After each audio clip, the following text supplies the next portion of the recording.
carbon energy solutions, and I'll be focusing on converting glycerol, waste glycerol, to low carbon fuel.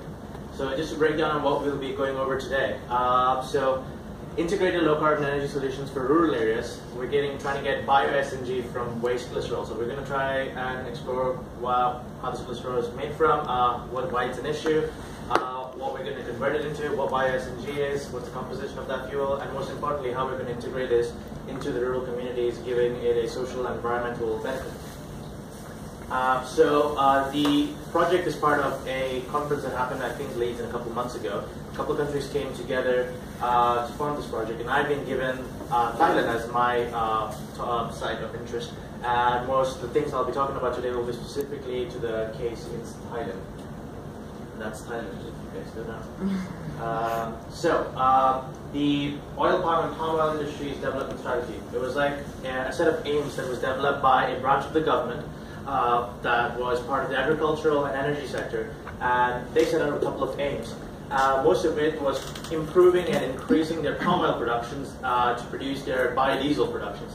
So to boost their demand and to use this biodiesel to utilize for their transport purposes to reduce their carbon emissions. So currently they produce about 6.5 million liters of biodiesel a day, and they want to boost it to 14 million liters in 2036. So that's about double what they produce today in less than 20 years, which is a huge increase.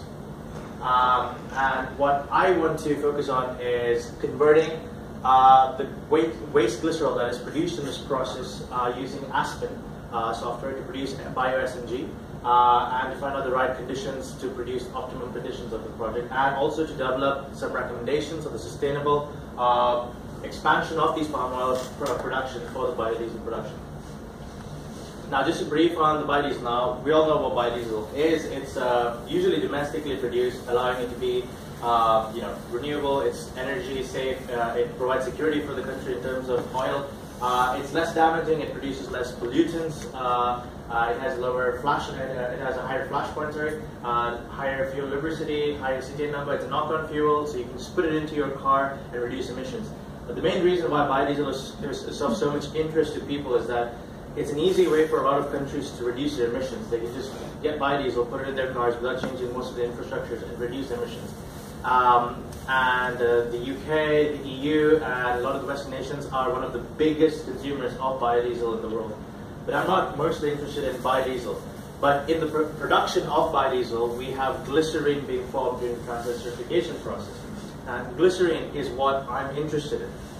Now, glycerine or glycerol is basically a colorless, odorless, viscous kind of liquid. And the problem is that during the process of production of biodiesel, about 10% of the original product ends up as waste glycerol. Now, this may not seem as much. So every 1 liter of biodiesel we produce, about 0.1 kilograms of glycerol is created. This may not seem much, but if you remember before, 6.5 million liters of biodiesel were being produced a day. That accounts for about 650 tons of biodiesel being produced every day in Thailand, and by 2036 that can go up to 1,400 tons every day. Now, as you can imagine, already it's a waste product, and there's not much big market for glycerol, so producing huge amounts of this waste is an issue for biodiesel production. And too much of it is causing issues with the cost of glycerol in the market because you have excess amount of this production. People start burning it, and that's extremely environmentally unfriendly. It produces a lot of ash, carbon, and basically what I want to do is utilize this glycerol to produce into a low carbon fuel for the people to use. Now, before I go on to the fuel that I'm going to produce, it's hard to not talk about the obvious thing. I am converting palm oil, and we all know palm oil is really, really terrible. I want to tell you that I know more than anyone. Before I started this project, I was a tropical ecologist working in Southeast Asia, in Borneo rainforest. These are some of the pictures that I took from the places that I was staying. Extremely biodiverse places, and just a couple months ago, my fellow researchers who were there just told me that this is what those places look like currently. And it is evident that there is a huge amount of biodiversity, a huge amount of habitat loss in the palm oil production. But the idea is that I'm not here to say whether palm oil or biodiesel is good or not. I mean, those are for the conservationists to decide. Thailand has already set out its plans for the next 20 years. And this is their plans and this is their aim. The aim of this project is to make sure that during that process, to make that process as sustainable and as environmental friendly as possible, making sure that every bit of hectare of land that is cleared ends up without waste, making sure that this waste glycerol that is created can be utilized and not just created as a waste. So what I am essentially focusing on is to produce in bio-SNG. Now why it's called bio-SNG is because the source is biomass. It's a synthetic gas because we use steam reforming to create it, and the product gas is basically of natural gas because it's primarily methane, and there's a bit of hydrogen and there's a bit of carbon dioxide. Now what I am essentially doing is using AspenTech, which is a chemical engineering software. I'm using that to process to model the process of conversion of glycerol into the bio-SNG.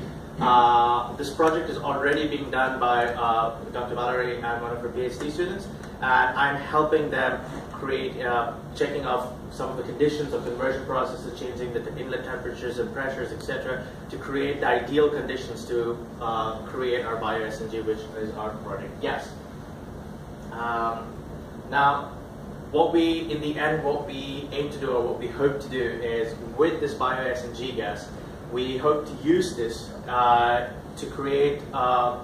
utilize this gas back into the biodiesel production process.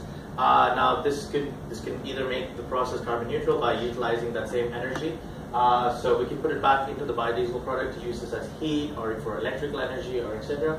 Or the other idea is that we have a CHP plant on site and use the bio-SNG that we have created to produce energy and electricity for the local communities. Now, the big point of this project is to create, to help the rural and local communities and to promote, integrate the local communities. So, by creating this, using this waste, essentially waste product that is created in this whole project, we're able to convert this into a low carbon product, burn this, and then produce electricity for the rural communities. These rural communities are often disconnected from the grid. They don't have regular electricity connections. So this allows them to give them a process for poverty alleviation, get them back into the grid, and help the process. Furthermore, this process, again, we're not here to say whether palm oil is good or bad, but at the same time as I saw the forest being cut down, I also met a lot of the farmers who are in this process, who are growing the palm oil as well, and it has helped them a lot to get their kids into school and come out of poverty. So it's wrong, perhaps wrong of an ethical dilemma for us to sit here, who are the biggest consumers of this biodiesel in the EU, to say that you're not supposed to grow palm oil anymore when it's their cash crop. So the main idea about this project is that we use this waste product that has been created, make the process of palm oil to biodiesel production as efficient and as sustainable as possible by making most of the resource of every hectare of land that we utilize. Utilize it to produce a bit of electricity for the local communities to help them come out of poverty, and in the process get rid of poverty alleviation. Yeah, thank you. Any questions?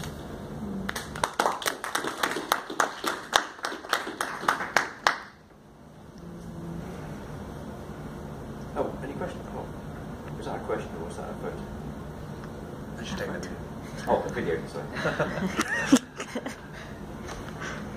On the conversion of the, did you describe what process you're going to use for conversion of the glycerol to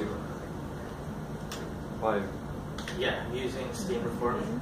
So first there's a thermal decomposition of glycerol that's happening, followed by methanation. Using that and converting the glycerol into the methane. And what's the energy cost of that? We haven't reached that bit yet, but that's being also calculated by the other project that's going on. So we're calculating the whole energy cost of the whole thing and seeing if it's viable. And you get CO2 and methane at the end, yeah? It's primarily methane. Methane, a bit of hydrogen in the mix as well. And then what I'm trying to do is get the best, modeling it to get the best maximum amount of methane in the situation. Okay. And you're using this software. Yeah. How's the software validated? Obviously, you buy the software, Yeah. do pretty flow diagrams like that. Yeah. How do you know this is decent software and giving you decent results? How's the software validated? I think this is the one that most chemical engineers are using right now. Okay, that's not the right answer. But why is industry using this software? Why is it using it? What's the validation of using this software? Why do they think that the answers that are coming out are correct? Because they have papers that have conducted experiments to see whether this is true or not on the software. So it's a proven software to get the maximum amount of results. I think there's projects after this that will confirm this result by using the experimental data of the results that we have got this as well. So this is the first process, and the next process would be actually setting this up in the lab and testing it to see if the results that we've got is happening in real life as well. Yeah. Any questions? Is the biofuel that is produced in Thailand Yes. used in Thailand, or Yes. is it then subsequently No. shipped to? No. The aim is to use it for their transport purposes in Thailand. Okay. Yeah. So that's good. Yeah. Yeah. So you talked a lot about biodiesel, and Yeah. you said about how a lot of the good stuff about biodiesel. Is there any negatives you can think of using biodiesel versus diesel? Negatives of biodiesel. Yeah. Well, one of the big negative things is that you're cutting down huge areas of forest to produce this. And this is one of the most ecologically diverse areas on Earth, essentially. That's one of the main things. Also, it doesn't completely, the amount of emissions, it does reduce emissions, but there are some emissions that for example, if you go back to the emissions list, NOx doesn't go down that much while increasing the biodiesel content in your regular diesel. We do get reducing of PMCO and NC, but it's not the most ideal thing, but it's a good step to go towards a more sustainable thing. I'm not an energy person. What's PM and HC? PM is particulate matter. Okay. And HC is? Hydrocarbons. Any final questions? Well, thank you very much.